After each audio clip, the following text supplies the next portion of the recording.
Last 10 days లో Iran war చాలా fast గా ఎస్కలేట్ అయింది. ఇది ఇప్పుడు సింపుల్ మిడిల్ ఈస్ట్ కాన్ఫ్లిక్ట్ కాదు, global level crisis. Israel air strike లో ఇరాన్ టాప్ లీడర్స్ అయితే టార్గెట్ చేసింది. దీనికి రిప్లైగా ఇరాన్ కూడా హెవీ మిజైల్ అటాక్స్ అయితే చేసింది. ఇప్పుడు టార్గెట్స్ అయితే మిలిటరీతో ఆగట్లేదు, ఎనర్జీ రిసోర్సెస్ ను కూడా టార్గెట్ చేస్తున్నారు. Oil, gas fields, power plants ఇలాంటివి. స్ట్రైట్ ఆఫ్ హార్మజ్ ఆల్మోస్ట్ క్లోజ్ అయ్యే సిచ్యువేషన్ క్రియేట్ అయింది. 20% వరల్డ్ ఆయిల్ అక్కడి నుండే వస్తుంది. ఇది చాలా బిగ్ ఇష్యూ. యుఎస్ ఇరాన్ కి రీసెంట్ గా స్ట్రాంగ్ వార్నింగ్ అయితే ఇచ్చింది, హార్మజ్ ఓపెన్ చేయకపోతే వాళ్ళ పవర్ ప్లాంట్స్ మీద అటాక్ చేస్తాము అని. ఇరాన్ ఏ మాత్రం తగ్గకుండా మీరు ఆ పని చేస్తే global energy and water systems ని టార్గెట్ చేస్తామని రిప్లై ఇచ్చింది. అండ్ రీసెంట్ గా ట్రంప్ ఒక 5 days గ్యాప్ అయితే ఇస్తామని చెప్పాడు వార్ ని కంట్రోల్ లోకి తీసుకురావడానికి. ఈ స్టేట్మెంట్ ఇచ్చాక కూడా వార్ అయితే కంట్రోల్ లోకి రాలేదు. అటాక్స్ అయితే కంటిన్యూస్ గా జరుగుతూనే ఉన్నాయి. కొందరు చెప్తుంది ఏంటంటే ఇరాన్ మిసైల్స్ యూరోప్ వరకు వెళ్ళొచ్చు. దీని మీనింగ్ ఇప్పుడు వారు ఏ మాత్రం రీజనల్ కాదు. అండ్ సీలో షిప్స్ మీద అటాక్ జరగడం వల్ల షిప్పింగ్ ఇన్సూరెన్స్ కంపెనీస్ ఏవైతే ఉన్నాయో కొలాప్స్ అవ్వడం స్టార్ట్ అయినాయి. ఇదంతా ఒక ఎత్తు అయితే సైబర్ వార్ కూడా సైలెంట్ గా జరుగుతుంది back side. Like cyber attacks, banking systems ని హ్యాక్ చేయడం, ఒక ఇన్విజిబుల్ వార్ కూడా జరుగుతుంది.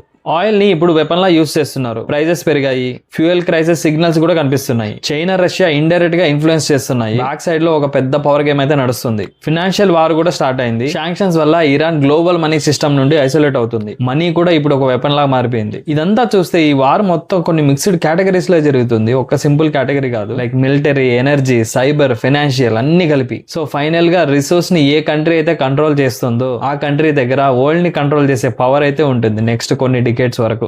ఈ వార్ ఇంకా ఎన్ని డేస్ కంటిన్యూ అవ్వచ్చు, మీ ఒపీనియన్ కామెంట్ లో చెప్పండి. ఇవి ఈ వార్ రిలేటెడ్ కొన్ని అప్డేట్స్ అయితే. ఈ వీడియో నచ్చితే లైక్ చేయండి, మీ ఫ్రెండ్స్ అండ్ రిలేటివ్స్ షేర్ చేయండి, మన ఛానల్ సబ్స్క్రైబ్ చేసుకోండి.